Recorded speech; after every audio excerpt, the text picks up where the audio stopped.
À l'oreille du chevreuil, épisode 7, le retour à la vie humaine.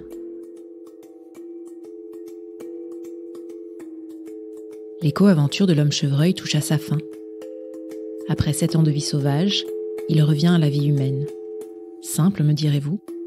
Et pourtant, il lui en a fallu du temps et des efforts de réadaptation. Coup du hasard ou coup du destin, la vie met quelqu'un sur son chemin.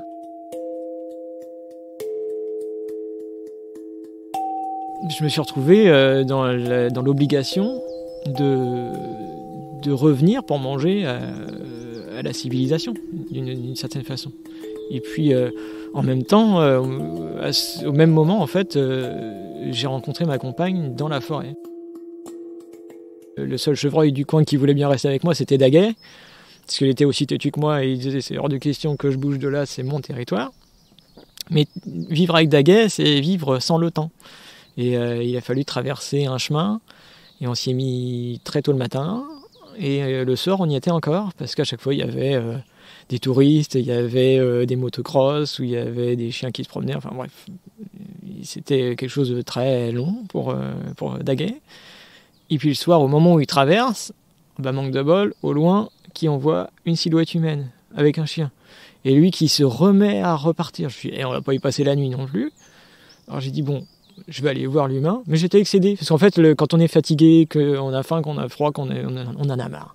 Puis à la fin, l'espèce humaine, on dit, merde, ils nous font chier. Et je supportais plus. Ça m'excédait.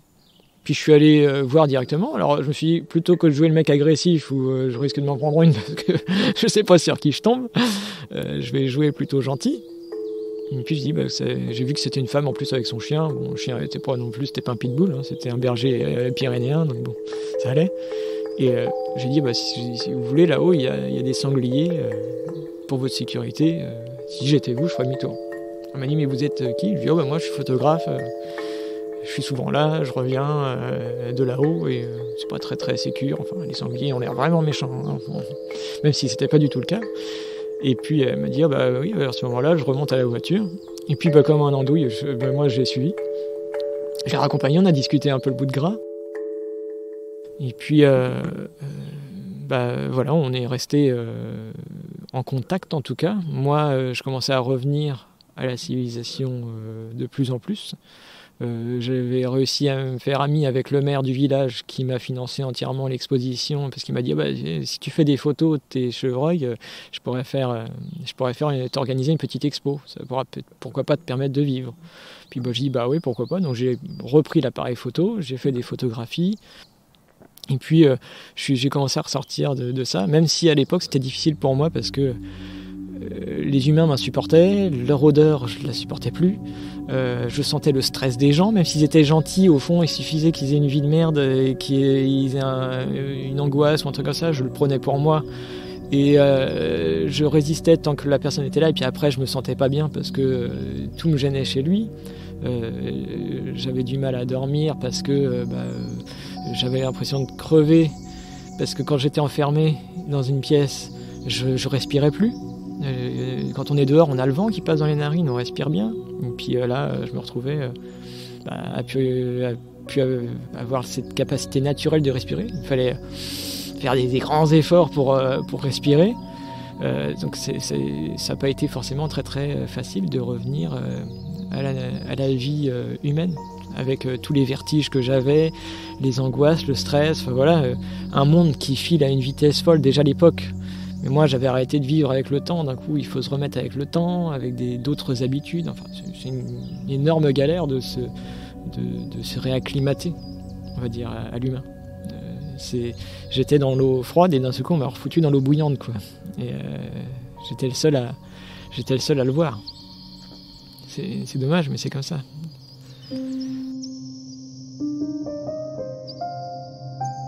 Moi, j'ai vu un monde en couleur et tous les autres, ils le voient en noir et blanc.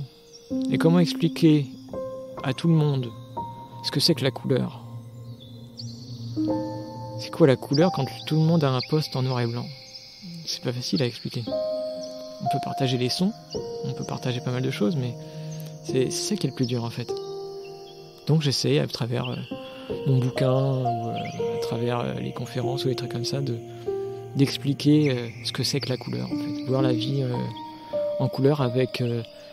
et chercher plus le bonheur que le pouvoir d'achat, en fait.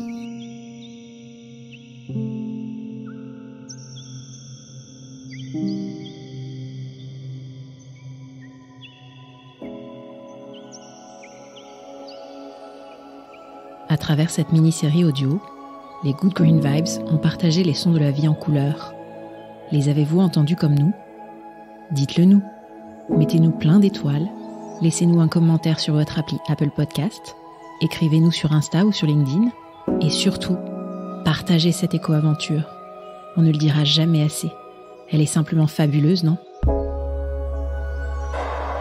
Il est temps de quitter l'oreille du chevreuil, mais on se retrouve très vite pour une nouvelle éco-aventure, avec, on vous le promet, tout autant de magie et d'émerveillement.